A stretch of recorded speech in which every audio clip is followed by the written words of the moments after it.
Welcome to Writing the Wrong Way, where we talk about how writing works, how writers work, and how the best writers risk being strange. And I'm talking to Ryan Fitzpatrick, who's been on the podcast a number of times, talking about varied things. But what I want to talk with him about today is two things. One, this chapbook press, or this micro press, I guess they're digital chapbooks more than anything, that you've been doing called Model. So Yeah. I'd like to just talk a little bit about your history in the micropress world and that specific project that you're doing. And then also a little bit about your new book, Sunny Ways. Ryan's primarily a poet, and he has a number of books out, but his newest one is called Sunny Ways. And I think it connects in some ways to Model Press in the sense that both of them are very different, but I think they're both in some ways still kind of like thinking through a community Mm. space. Although this, so anyways, has an ecological bent and interest, I still think there's a level at which it has the kind of ethos that maybe in more kind of optimistic manner is being played out in Model Press. So I just, for starters, though, Ryan, could you just talk a little bit about so your background as a poet and in the micro press and kind of what you're doing with Model and what led you to that Okay. point? Sure. Yeah. So we know one another from Calgary, and I don't know. For me, like with all my projects, for whatever reason, all roads lead back to Calgary, whether I want them to or not. And when I was in Calgary, after I finished my undergrad in 2001, um, I started doing small press stuff because, of course, Calgary was a big small press hub.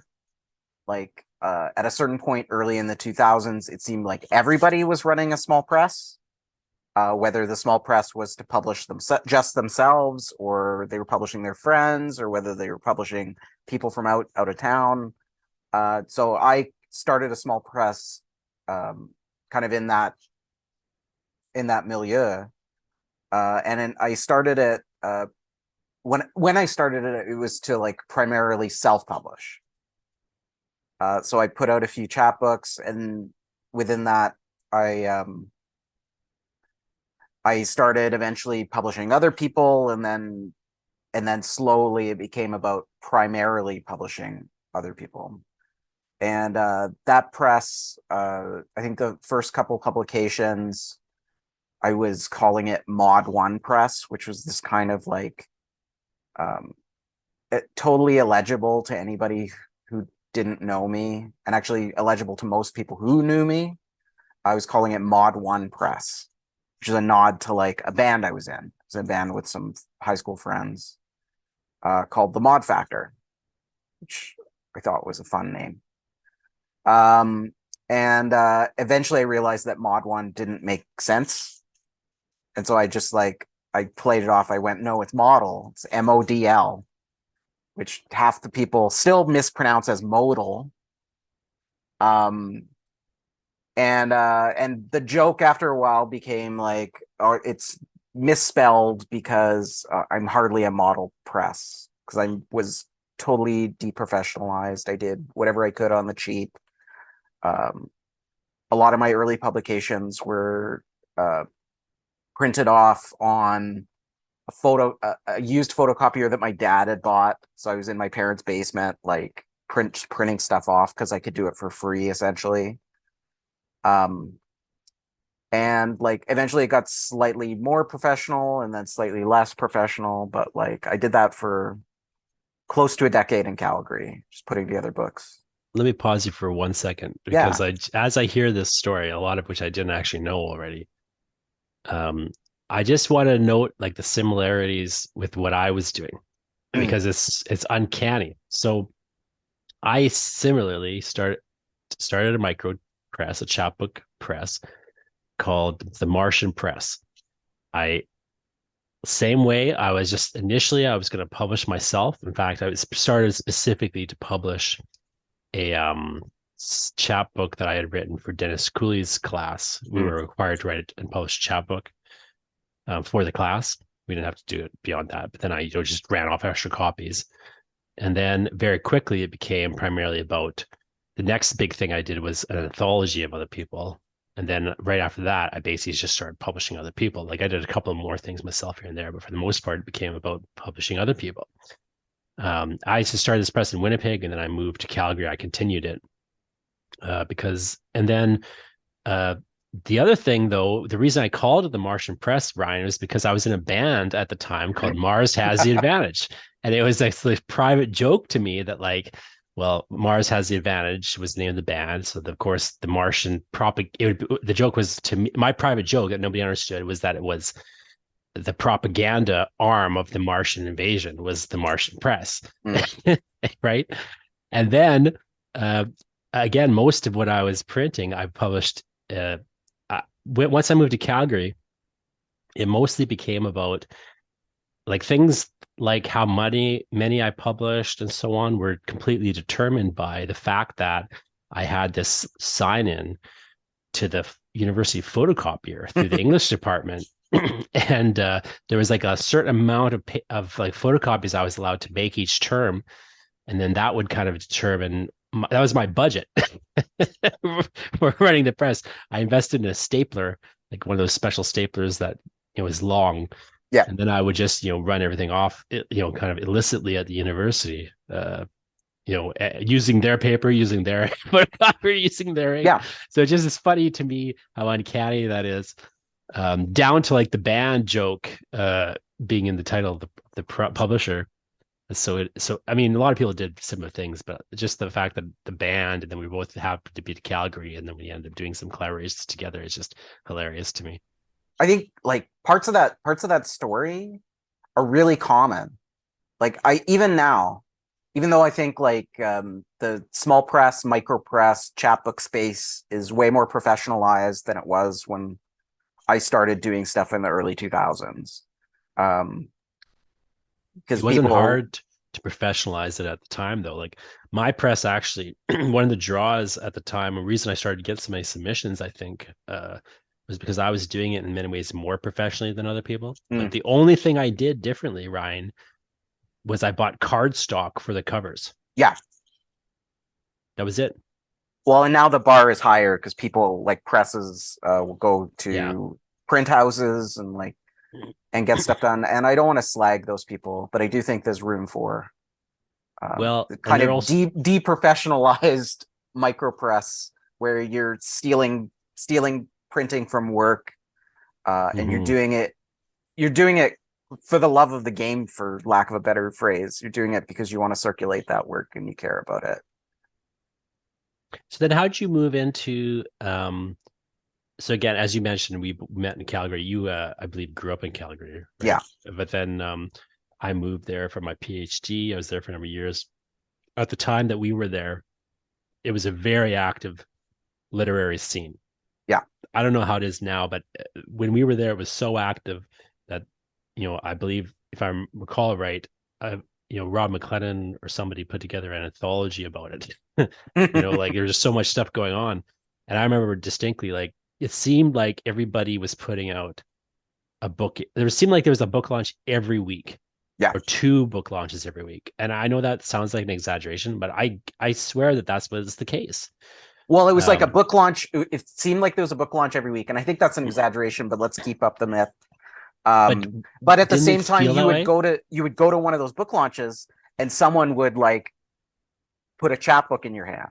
Yeah, at the same time. Because there was a lot, like Derek Bellew was doing chapbooks, Jill Hartman was doing chapbooks. I'm trying to remember who else. There were like 10 other people doing chapbook presses. Yeah. Just in our little circle. Yeah. Never mind like other parts of the country and so forth.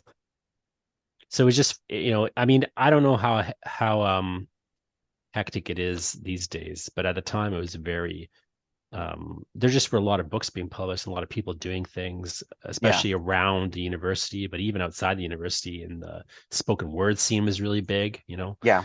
And so forth. And there was even a coffee shop that at one point started publishing like copies, like an anthology. Like they became a publishing company too. Like it was just very crazy. But then like a lot of people, at least that I knew, moved away, like Yeah. yourself and then myself. It seems to me, maybe I could be wrong, but it seems like the scene died down a fair amount Yeah, for varied reasons, but I'm not sure. I don't want to speculate too much about Yeah, Calgary, I don't but know either, but like, but certainly like you and I, we stopped for a while doing the micropress thing. yeah, We were doing other stuff, and then you got back into it now. Now I've kind of gotten back into publishing a little bit, yeah. but more comics focused than Mm, anything, whereas you kind of have brought back the micropress in a different form. So can you talk a little bit about like how that bringing it back kind of happened and sort of the form it's in now? sure. So yeah, I left Calgary in 2011, and there were a couple kind of false starts where I said to someone, "Oh, I'll do a book," and then it just never materialized because there was no energy in Vancouver to do it, because it wasn't part of the culture at that point. The culture was more like going to readings and talks and seeing people there, and um, like it was a lot more politicized. But like small press, even though like Vancouver has like a history of small press wasn't part of the scene at that point for whatever reasons. Or micro press, the same kind of thing that was happening in Calgary. So I kind of like ducked out of it for a decade basically, and then I moved to, well, not quite a decade, but then I moved to Toronto for a postdoc in 2018. And then somewhere in at the beginning of the second year of my postdoc, I was thinking, oh, I should do something. I should do something. I was feeling kind of alienated from poetry. Partly, Toronto is an alienating place to be a poet. I was away from my people and like because everybody was scattered. Um, and also, I felt like just I wasn't doing anything to like add to things. So I juggled a bunch of ideas. I thought, oh, maybe I'll do a newsletter. This was before the recent explosion in Substacks, where it seems like everybody has to have a Substack now. Um, I was thinking like, oh, one of the things that's missing is like there's nowhere to publish poetics stuff, to publish like statements about like poetry or like outside of book reviews or like high academic like publishing in a journal or something. So I thought about that, and then eventually, like, I thought, oh, I eventually thought what you were doing, like, oh, I'm at the university. They've stupidly given me access to a photocopier. Let me just make a couple chapbooks just to do it, and I'll steal photocopying from the university. Then the pandemic hit, and that suddenly wasn't an option. Um, and so like I wrote out the pandemic, I worked on stuff, and like I was feeling more and more alienated because I think as most people were feeling just alienated from other people in general. And so I got this kind of like I got this idea. I'll let me. What if I just publish PDFs of and call them chapbooks and do like a nice professional looking job, um, and just circulate them on social media. And so I thought, oh, I'll just do a few, and we'll see how far I can take it.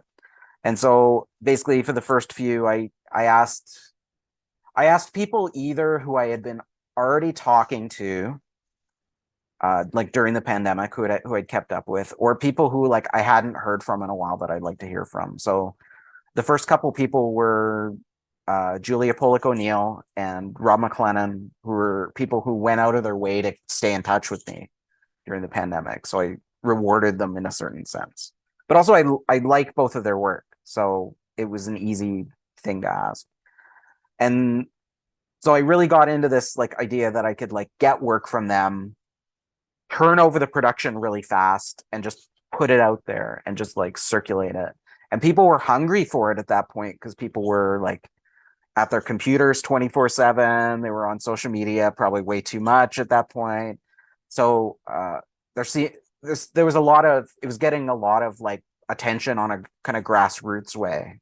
Because I figured, oh, maybe 50 people will download it and then 500 would, or it would get downloaded 500 times. I don't know if it was 500 people, um, but yeah. And so I've kept it going, like, and we've put out 29 books, 8 numbered in sequence, and then one that I'm thinking about doing reissues. So I reissued my own first book, Fake Math, as a kind of test. We'll see if I do another one. I don't know. And it's run the range of like different folks from across the country and even a couple people in the States. And Yeah, yeah, and you know, I remember distinctly when I started doing it, I thought again the micropress thing. I thought initially it was going to be about publishing my own stuff because I was doing so much stuff, yeah, and I really wasn't getting published. Like I was yeah, signing stuff away. I was getting like here, like I started to get published, but it just was so slow to me. yeah, So like I just felt like, well, I'm producing stuff faster than I can publish it basically at this point. I thought, why yeah, not just publish myself? But very quickly it moved away from that for me, as it's sort of did for you, right? Like, yeah, and to me, like what because I thought initially like it was going to be about getting my stuff out there because that's what I was itching to do in the first place. But when I realized, like, the more I kind of got into it, was my real interest was in kind of presenting like the reason I wanted to get stuff out there was just to show people what I was doing, yeah, not so much like for them to like it, but just because I wanted to like be part of like the community of people yeah, doing stuff, And so it very quickly for me, like what I realized very quickly was, oh, actually the better way to be part of this community is to like help the community out, like and like give them a venue for like publishing their stuff. And like I started just literally like using it as a way to meet people yeah, in some ways, like partly because in the middle of this, I moved away to Calgary. And then it was like a question of like, well, how do I even meet people in Calgary, yeah, And what I literally like started, doing was like just, um, you know, seeing who like I could like present myself as a place you could publish stuff, and like yeah, like there were other ways that I was meeting people, but like I found that was like a really easy way to meet people and to kind of get plugged in, to yeah, what was going on. And so I really liked the community building and contribution aspect to it. Like I yeah, always try to keep my hand in things that do that. Even this podcast in many ways is that's kind of like the reason I do this podcast specifically is because at the university when I teach creative writing, because I'm on a contracts, I can only teach first year students basically. It's a second year yeah, course, but it's mostly first year and second year students. And I don't really have an option or a venue to teach third and fourth year students. So like if students want to take more classes than me at a higher level, they can't. yeah, But they can listen to this podcast, right? Like interview writers and talk about topics at a higher level, than I would in class.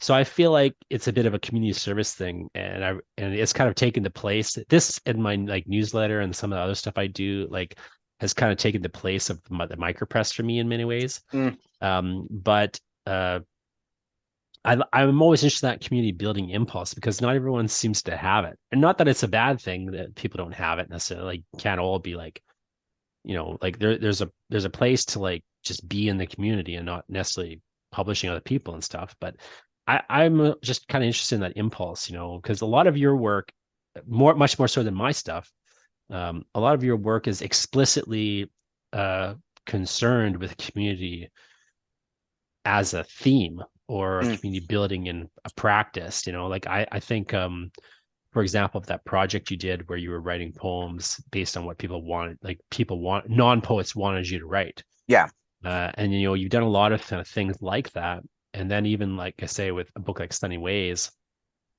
I think in some ways is kind of engaged in that question of, well, what does it mean to be part of a community, and what communities are we a part of, and in what way do we have responsibility within that community or without, um, or in terms of this larger, culture. And I'm very kind of curious to know like how all those things kind of connect in your mind or in your way of thinking about poetry and that's poetics. interesting. That's interesting because like I hadn't thought about Sunny Ways specifically in that sense, but you're right. Like community is kind of like central to a lot of my projects, from that commission project Mm-hmm. to um,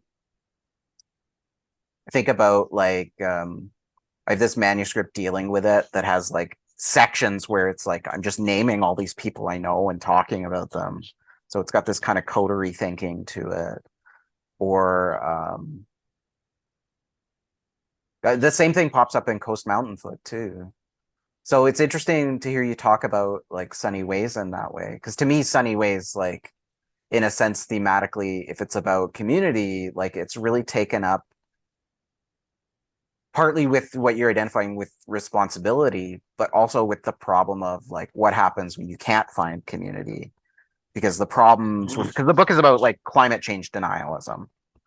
And I Yeah. think a lot of that is like, it's partly like uh, we set these logics in place in order for capitalism to kind of like work smoothly, right? And so like, but also like when we recognize, oh, climate change is a problem, that problem is so immense, and the solution to it involves so much solidarity that it can be easy to kind of Well, like feel lonely and like you and agency less, like you can't do anything like to solve the problem. I feel almost like I mean, maybe this isn't the way you're thinking about it, but like the way Yeah. I kind of have been looking at the book is when I read it, is I felt like one of the things that you do, which is also something I tend to do, is, and we've talked about this before, is you'll explicitly like change direction from like book to book. Like Mm, I don't know if you still do this, but I remember in the past you used to like explicitly set yourself rules of like what you had been doing in the previous book that you weren't allowed to do in the next book.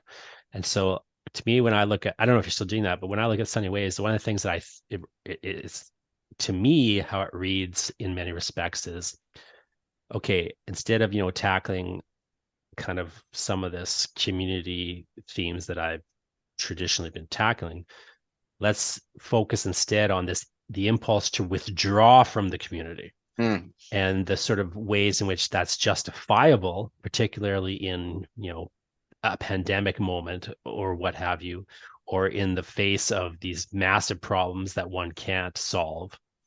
But, is in a sense the wrong impulse, or at least a guilt-ridden impulse. yeah. So like you'll have moments like I mean, it's a long poem in many respects. So like on page 60, I'm looking at, you've got a number of lines here, I think, that kind of connect that in some ways, where you bring up the idea of a bullet hell. So you got this like um why tell spectacle what to do when you don't have to carry the weight of your own material assembly? Just bend with the weather, or let it bend with you. Take your iodine pills after testing the dust caked against the windows. Lock the gates against the bullet hell. Like that idea that you'd actually separate yourself, lock the gates against the bullet hell. Like there's a way in which you're kind of Yeah. referencing video game genre there, But right? Which it's also a reference to, have you seen that show Chernobyl? I know of it, but I haven't watched it yet. There's a scene where they talk about like how the radiation is traveling, and they talk about it like you're being shot by bullets constantly, which made me Mhm. think of the bullet hell video game analogy. There's a part where like one of the scientists, I can't remember who the actress is, but she goes and she like tests the dust that's caked on the windows, and it's like you can shut the windows, but like there's still, the radiation is still coming through the walls unless they're made of lead or something. So literally there's no like you can lock the gates, but there is no locking the gates in a Yeah, sense. right. And I think to me that idea, in some ways encapsulates like this community aspect, like this idea that, well, there's this level at which it's right and proper and sensible to just separate yourself Yeah. from these problems and from the kind of overwhelming nature of the issue. And it's not wrong to do so in a manner of speaking, but it isn't Yeah. necessarily the right move. And it's Yeah. as dangerous to do that as to walk into outside into the bullet hell. Yeah. As you say, like there's a way it's just going to come through the walls. Like there's no real isolation. It's almost like I feel like it's a book about community in the sense that it's almost arguing there's no such thing as isolation, like in a fundamental level. if that makes sense. Like you might, Yeah, yeah. No, that not makes total want to be part of sense. this community, but you're kind of in it no matter what. And you're withdrawing from the community is almost, it kind of allows a different community to operate and function in a manner of speaking. Yeah, no, And it's this idea that I like. I write about it in other projects that I've been working on since I drafted this, but like it's this idea that I take from this philosopher, critic, theorist, Erin Manning. She's got a book called Always More Than One. And part of the stakes of that is like we can't assume that like we're an isolated um,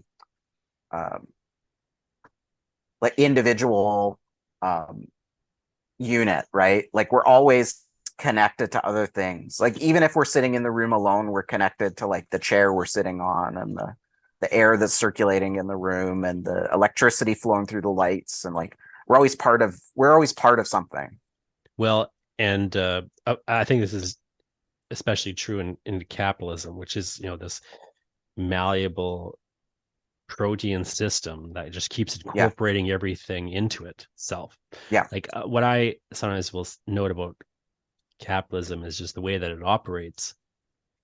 It doesn't allow an outside, anything you use to resist it, it'll just start incorporating into itself in some certain point where eventually you've got, people buying Che Guevara shirts, Yeah. like that whole rebel cell idea is kind of bound up in this notion, right?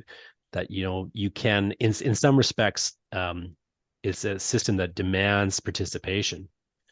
And even when you try to resist it, it starts to incorporate your participation in a manner of speaking. Yeah.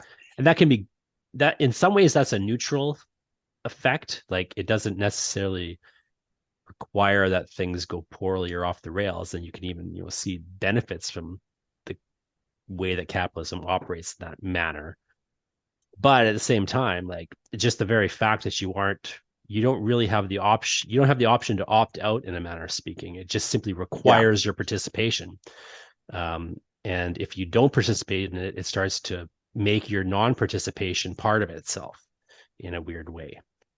Well, this is, Like I think, one of the contradictions of the book is that you can recognize we need like a new way of living, but you can't opt out of the current one. Like, yeah, well, you can. Your choice is like you can kill yourself, but killing sure. yourself doesn't solve the problem. But even then you got to buy a Uh, gun, like there's this, like it just starts to, you know what I mean? Like it's there's this there's almost no outside in a manner of speaking, and that's like, it's got its benefits in a way, but it becomes very problematic very fast. yeah, and the answer, which I feel a little cynical like about it, but like there are these lines close to the end of the book is like even if you learned a song uh that would like solve the problem, that would like decolonize things, that would end capitalism, even if you learned